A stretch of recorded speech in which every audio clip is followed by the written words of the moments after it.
So before we read those poems tomorrow, let's look at some elements of poetry. So the first one is free verse. So free verse poetry has three things. It tells a poet's thoughts or feelings. It does not rhyme. And it can have similes. So this is one type of poem. It's called a free verse. So who can remember what is one of the elements of a free verse? Why? What do you think? Tells the poet's thoughts and feelings. So for example, if I write a poem about a dolphin, which Friday, when we write about our animals, you're going to pick an animal you probably love. Now, if I write about a dolphin, I could say, dolphins are the coolest animals on earth.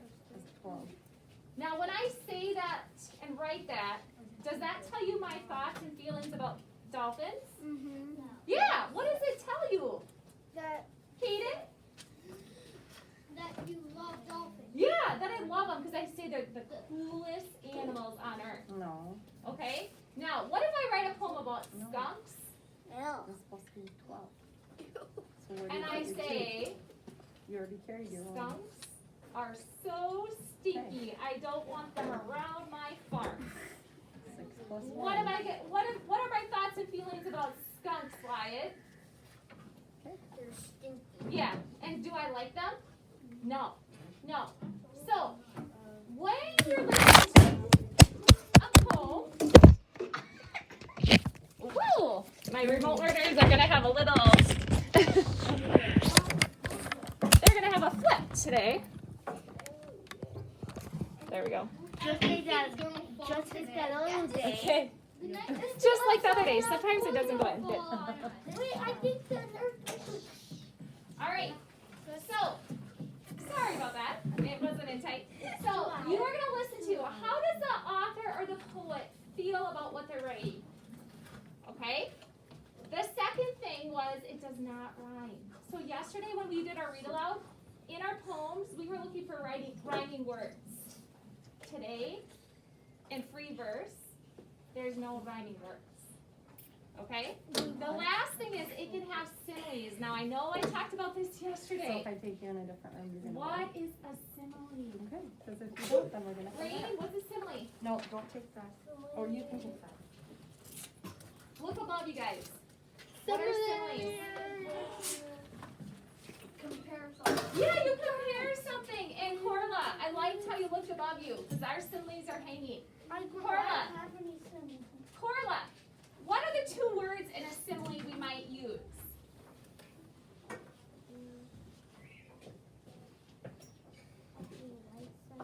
Like. So you might compare something using like. Or what's the other word, Rain? I mean, Raylan. I'm sorry, Raylan. As. Sorry, Rain. I called on. I said Rain, but I meant Raylan. Whenever my hand's up and I hear arm, I almost say something and then You're like, say rain. yeah, because he's right behind you. Okay, They look so like each other. they look like each other. So tomorrow, in our poem that we read, in the sky, I would like you to be looking for the ending of lines which don't rhyme, and then see if the author has thoughts or feelings, and then also see, the third thing was, does it have any similes? Okay? Now, that poem is called free verse. What type of poem is that? Free verse. What type? Free verse. Free verse. And when I think of free verse, I think that there's really no rules. It doesn't have to rhyme. It just has to have similes, and it just has to have the author's or the poet's thoughts or feelings.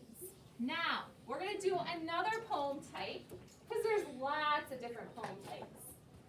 We're going to do, hold on a second here. Oh, we're going to talk about another element. This one is repetition. Can you say that after me? Repetition. And repetition is the use of repeated words and phrases. Poets use repetition to make a poem sound like a song to stress the poem's meaning. So if in a poem we're talking about rain, which we're going to be talking about rain in a few minutes. Not that kind of rain, not our friend rain, but rain coming down. If I was the author or the poet and I kept saying splash, splash, splash, what did I just do there? Rain? You're saying about like how it'll drop. Yeah, how it will drop. And what did I do when I said splash, splash, splash? What did I do, Raylan? Made like movements, I guess. I made some movements. You can kind of hear the sound of it. But what else am I doing? Splash, splash, splash. Libby, or not Libby, Brooklyn. Yeah, go on. Using your feet and it wants. Well, yeah. Okay, I'll do it like this. Splash, splash, splash. Ellie, what am I doing?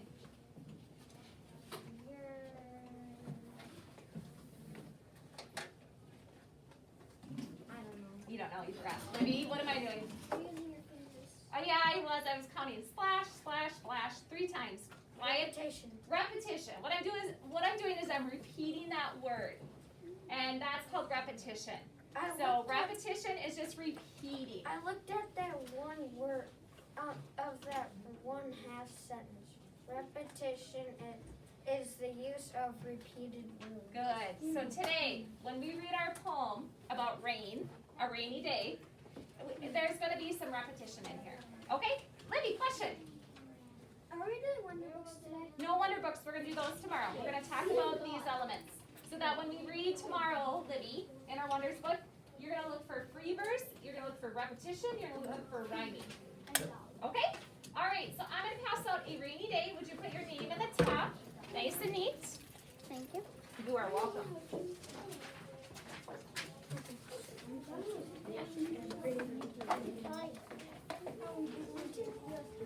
No, we did. Fine, excuse me.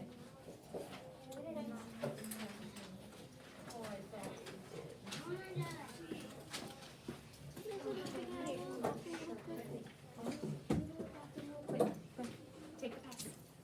All right. So name at the top of this page is called A Rainy Day. That's the title of this poem. We're going to read a poem today. And we're going to read it as a whole second grade class. So when you have your name at the top, would you put your finger on the first word of the first line, which is the? And when I see your finger on that word, I'll know you're ready.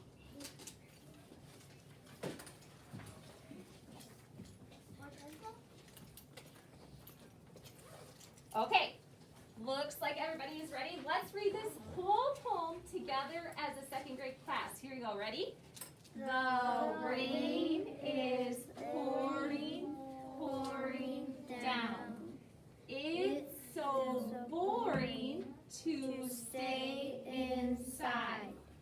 The rain is dripping, dripping slowly. Is it going to rain all day? The rain is stopping now.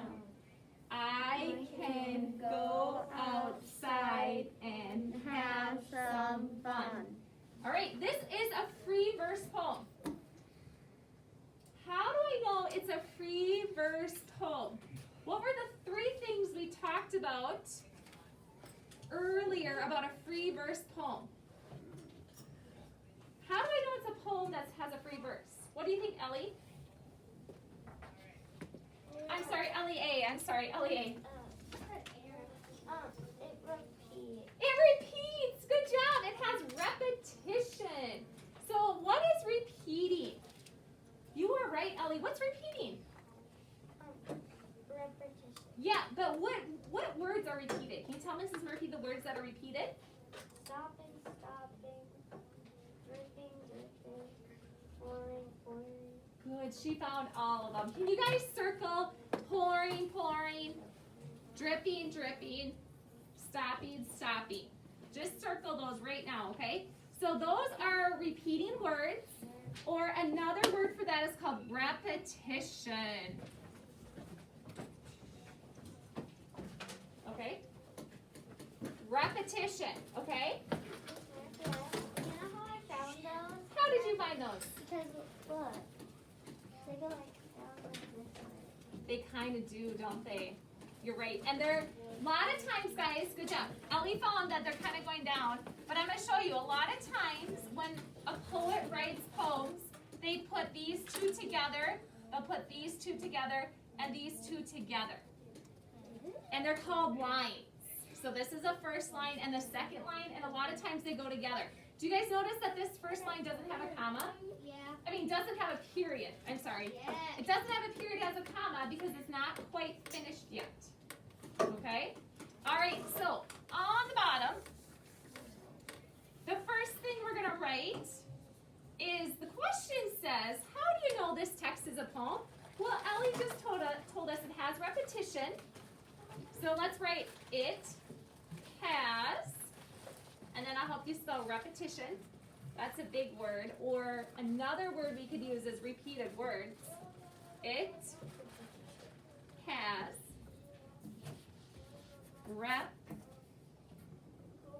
repetition.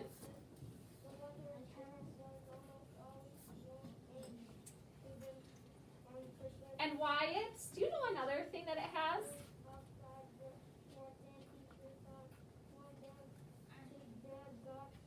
Or did you want to share something or say something? There is a rhyme, kind of like a There's, you know what? There's a couple words that did rhyme. boring and boring. Boring and pouring do rhyme. Now, the hard part of that is the rhyming needs to be at the end of the line. So when I look at them, the rhyming words are not at the end of the line. But there are two words that do rhyme that are in the middle of the line. But there's one more thing. So it has repeated words. Who remembers the other thing? It tells about the author's or the poet's what? Rain? It tells about what the person thinks about it. Thinks or feels. Yes, their thoughts. It has repetition and we're going to call it a poet. That's the person who writes a poem. They're called poets. And then I'm going to put poet's thoughts. Who can tell Mrs. Murphy, what does the poet think about a rainy day? Who can find some words? What do they think about a rainy day? Kaden, what do they think? They think it's boring. Yeah, they think it's boring. The author or the poet says, it's so boring to stay inside. So you're right, Kaden. They don't like rainy days because they have to stay inside. It's boring. And annoying. Well, they didn't use that word. But if you wrote a poem, Kaden, about a rainy day, you could use that word, annoying. The thunder would wake me up every time. Okay. I get scared of thunder and lightning really easily. Now, number 2, this should be kind of easy because we found it up above. Number 2 says, what words does the poet repeat in the poem? So what are the words that is repeated? And we circled them above. So, rain, what is the words we should put? Pouring, pouring, dripping, dripping, stopping, stopping. Good. So let's just put pouring, dripping, stopping. We don't have to say pouring, pouring, dripping, dripping, stopping, stopping. But you're right, Rain, that's what's repeated. So let's put pouring. Oops. Ingrid, you can come up because for some reason they are not hitting stop, are they? They're hitting snooze. Yeah, So- once I go on ahead and use Pouring. And we're just making a list. Dripping. And I'll move in just a second. I know I'm in your way, guys' way. Yeah, I'm just waiting. Thank you. And I'll I move. have a piece of And stopping. Okay. If you're coming in, I just want you to sit and listen, okay? I know, sit and listen. Because we're on some of this paper. So, my friends that are coming in from Mrs. Alms and Mrs. Alms, we are talking about poems. And one element of poems is that And in the poem that we read, pouring, pouring was repeated, and dripping, dripping. Pass off number 1 and just do number 2. Okay. And I had circle pouring, pouring, dripping, dripping. So I want to write these. Okay. Miss Murphy, you forgot. You said stop. Miss Murphy, do you Oh, stopping, stopping. Yes. Okay, now. Number 3. Why do you think the poem uses repetition? So when the author or the poet says, the rain is dripping, dripping slowly, or the rain is pouring, pouring down, the rain is stopping, stopping now. What do you think that means when they use those words? Pouring, dripping, and stopping. What do they tell you about rain? Tyson, when you hear the rain, when you hear the words pouring, when I think of pouring, this is what I think about. And then I hear dripping, and this is what I think about. And then when I hear stopping, I think about nothing. So what is the rain doing when it's pouring, dripping, stopping? Slowly. It's doing it slowly. And what is that called? Libby? Repetition. Well, yeah, the poet uses repetition. But what is the rain doing? It is moving slowly. It's moving, when it's pouring, it's moving fast. And when it's stopped, it's not moving at all. So, the author uses those words to show the rain's movement. If we didn't have those words, we wouldn't know how fast the rain is going. So, why do you think the poet uses repetition? To show Miss Murphy. the rain's movement. It's showing us how fast, how slow, or maybe not at all that the rain is moving. Question list?